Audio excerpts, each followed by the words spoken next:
CTV Morning Live. We are joined once again with Brenda Hollingsworth from OJ Hollingsworth Personal Injury. We've had some interesting questions come in, and I know that we want to get to the phones right away. Sure. So hopefully we'll be able to check in with Nancy. Nancy, good morning. Hi, good morning, Leah. You look great, by the way. Thank you. Love Nancy already. Nancy, what is your question for Brenda? Morning, Brenda. I need to find out. I was hit by a Canada Post truck 20 years ago. I had the representative, or whatever you call it, on their side come to my house. You're not going to get any money from us. I wasn't hunting for. And now, 20 years later, continual pain, injury, suffering. And you want to know if there's anything you can do about that? Kinda, yeah. Yeah. So that, in a lot of ways, that's similar to the call we just took about Mexico. A lot of times people don't anticipate the long-term consequences of their accident. So that is why we encourage everybody to take action within the limitation period so that you can, try and get compensation in a timely way. 20 years is going to be very, very difficult.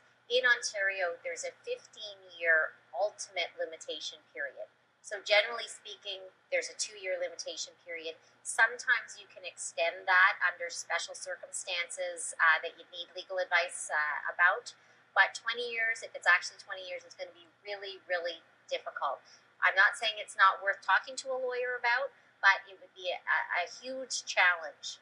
So again, the message is, if you're out there wondering if you should take action or not, you feel a twinge, but you're not disabled, still get a consultation. Call a personal injury lawyer and find out what your options are. Find out how you can preserve that limitation period to protect yourself in the event that you are injured long term.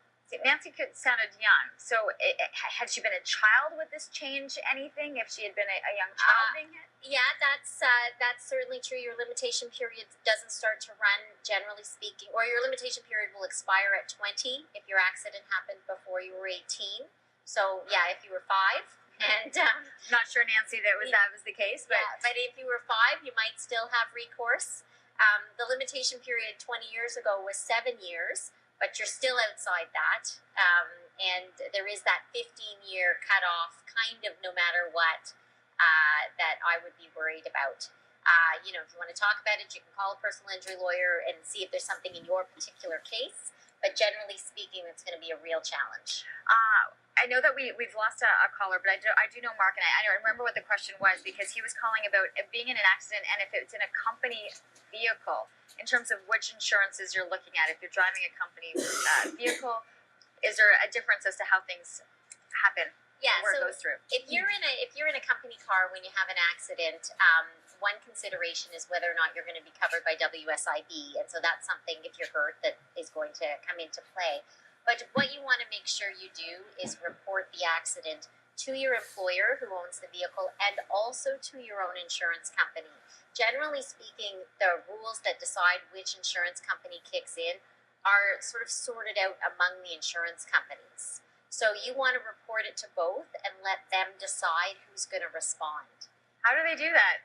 They have priority rules, and if you're talking about accident benefits, you apply to whoever you want. If it were me, I would apply to my own car insurance if I was driving a company car, and they have to respond. Whoever you send the application to must respond. If they don't think they're the right car insurance company, they will find who is the right car insurance company. But they have to pay your benefits in the meantime, whoever receives the application. Really? Yeah.